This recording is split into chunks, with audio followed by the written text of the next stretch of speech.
directions for the tour. Excuse me. Round trip journey. Gonna try my best to show you and tell you all about each and everything on this lovely river today. But y'all remember here, this is all real. It is wild. I can't predict what you will or what you won't see. But folks, we got lots of birds, turtles, snakes, frogs, and as you see, you will find alligators on the Wakulla River. But you folks hang on till you film, you see, because all you've seen so far is very, very, very small. I will try my best today to bring each and everything right up beside, just not inside the boat as we travel down here. Cost extra. Produces some 400,000 gallons of water a minute each and every day. 1,516 liters each and every 60 seconds come out of the ground. Little bird on the left there with the orange and yellow beak. That's a common moorhen called the Florida gallinule. That bird's about as local as me, y'all. Be found here each and every day of the year. But there are many different birds to be found. There on the left in the old tree stumps is the anhinga.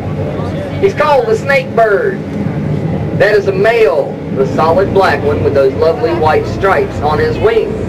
The anhinga, folks, lacks oil glands in about 80% of its body. Once this bird gets down to water, he becomes so heavy, he loses his ability to fly. And you'll find them all down here with their wings spread out nice and wide.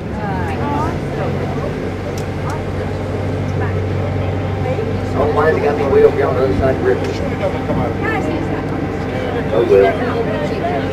Take your chances.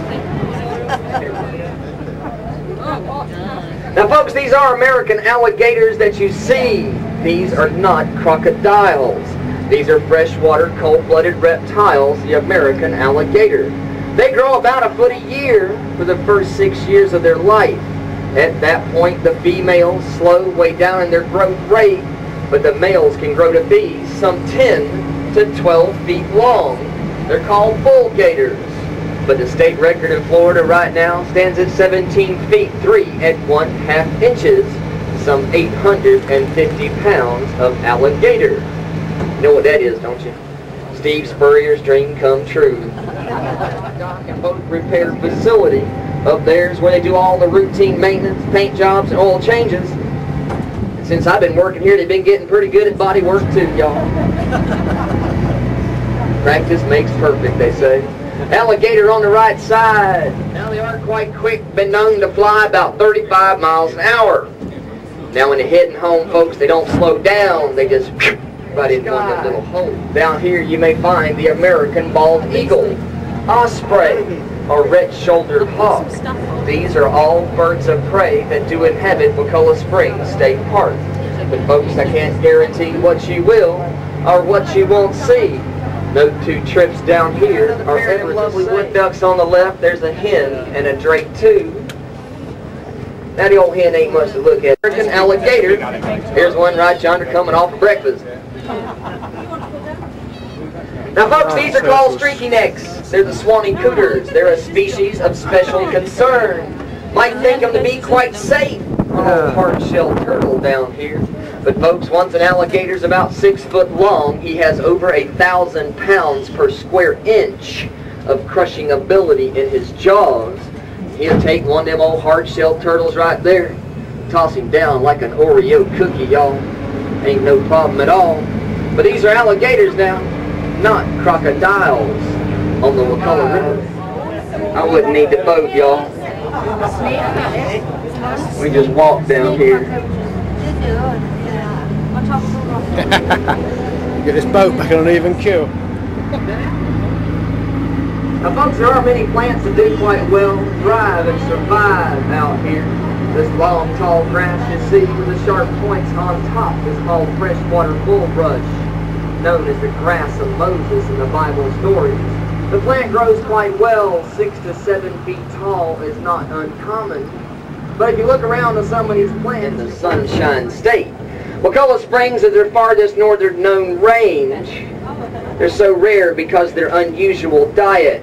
their escargot go nuts, and he thrives and survives on them big old freshwater apple snails. We call them crying birds. This is a male, and that's guaranteed. The female's been gone a long time from here. The males maintain the nesting area the year round. Females will show back in the springtime. Lay the eggs, hatch the young, then they're gone. Leave dead to raise the babies down here. Please. 90's kind of a bird, I guess, y'all. Sun's that way, gal. She's trying to warm up. The old cypress knees out there, folks, not only support these trees in this wet environment in which they now live, but draw the oxygen, nutrients, and minerals down to the root system during periods of high water. Don't know why, but that's the only place you find it here in Florida. This is the largest of all the egret and heron species. Can stand some 4.5 feet tall, a wingspan in excess of 5 feet wide. Beautiful adult male here, full matured. Got used to all the noise down here. The only thing I got down here is trained fish. That's it. If I could get them all to be like that. Y'all joke, I have got me a trained fish down here.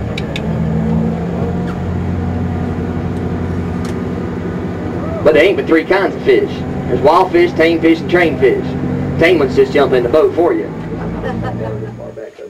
I wished it would. Just one time. It'd kill all the exotics that are in here. Saltwater, they're not saltwater tolerant. A little fish down there. But right now, you know how we're getting rid of them? One piece at a time, hand picking. And over 1.5 million pounds in the past 2 years. Oh my God. Nasty stuff. I'll show you when we get up here in the basin.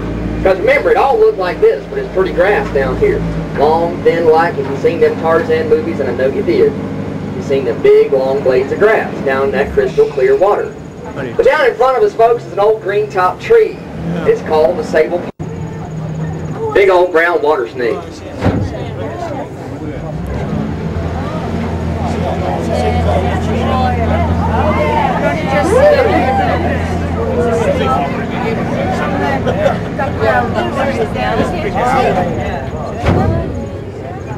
So that's a non-poisonous species.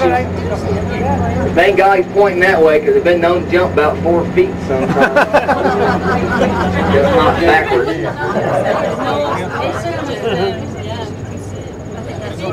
I hope he hangs out there the rest of the afternoon.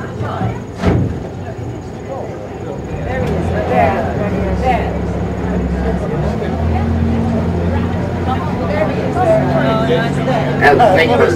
That's why we call them that. They've seen one of them things. Well, like I said, folks, we have got a little ways to go, and as we ease on back up to the head of the river here, going to help you out, give you a little old vocabulary on alligators. Down here in Wakulla Springs, down here in Watercolor County. But folks, this is Wakulla, the land of strange and mysterious waters. That's double-crested cormorant though down there. Now that old Indian word, folks, has been around for a long time. So is this old spring you see. We know because we've studied this old spring and found the remains of the early native inhabitants, the Paleo-Indians. Pottery arrowheads 10 to 12,000 years old are quite common finds down here. But in the spring, the bowl and basin itself, we found the really old things, you see. Down there, we found the remains of over 9 different species of prehistoric animals. Giant sloths, armadillos, and mastodons, to name a few.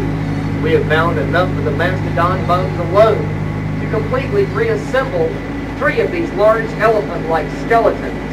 And one can be seen today in downtown Tallahassee in the State Archives. Pretty wood down there on the left side.